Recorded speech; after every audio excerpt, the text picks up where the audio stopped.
Ces mages qui viennent adorer Jésus en Matthieu 2 sont une bonne nouvelle. D'abord parce que ce sont des païens, et cela montre donc que la bonne nouvelle du Christ est ouverte à tous et pas seulement au peuple élu.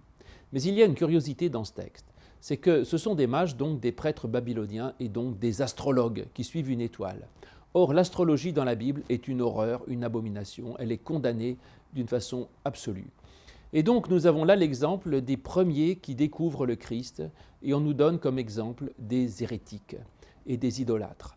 C'est une bonne nouvelle pour nous parce que cela nous donne le droit d'être hérétiques et cela montre que de n'avoir pas forcément la bonne doctrine, de ne pas croire comme il faut, de ne pas être absolument comme l'Église l'indique, n'est pas un obstacle pour pouvoir découvrir le Christ. L'avantage des mages, c'est que certes, ils étaient idolâtres, ils se trompaient dans leur doctrine, mais ils étaient en marche et en mouvement. Et donc, peu importe, autrement dit, que l'on se trompe et comment on croit, l'important, c'est qu'on ne s'arrête jamais.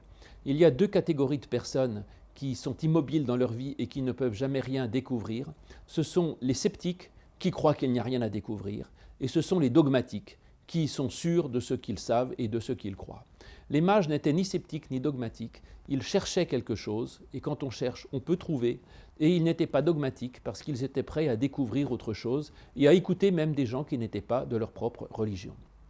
Et ça va plus loin parce que même ils vont écouter les docteurs de l'Église de Jérusalem qui vont leur dire où Jésus doit naître, à Bethléem, en citant une phrase de l'Écriture de Malachie qui dit « Et toi, Bethléem, terre de Juda, tu es la plus grande des villes ». Donc ils pensent que c'est une ville très importante, donc il est logique que Jésus naisse là. Or, même eux se trompent, puisqu'ils citent l'Ancien Testament de travers. Et le texte du prophète ne dit pas que Bethléem est une grande ville, il dit au contraire « Et toi, Bethléem, terre de Juda, tu es certes la moindre des villes de Juda ». Et donc c'est même par une erreur d'interprétation que les mages finalement arriveront à Bethléem. Ça aussi c'est rassurant.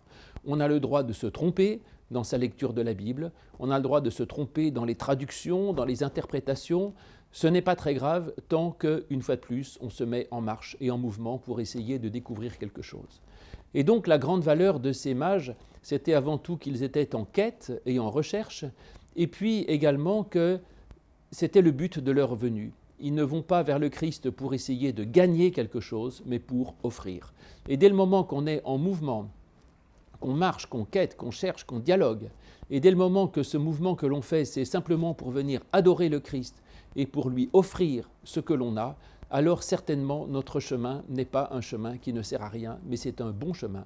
Parce que peu importe qu'on soit hérétique, idolâtre ou plein d'erreurs, l'essentiel c'est de découvrir le Christ et de vouloir lui donner notre vie. Et alors les mages peuvent rentrer chez eux, mais par un autre chemin, leur vie est transformée et ils ne sont plus dans un chemin d'idolâtrie ou défini par quoi que ce soit de mauvais, mais c'est simplement un chemin qui leur permet d'être pleinement eux-mêmes. Ils sont ainsi sur un chemin de vie.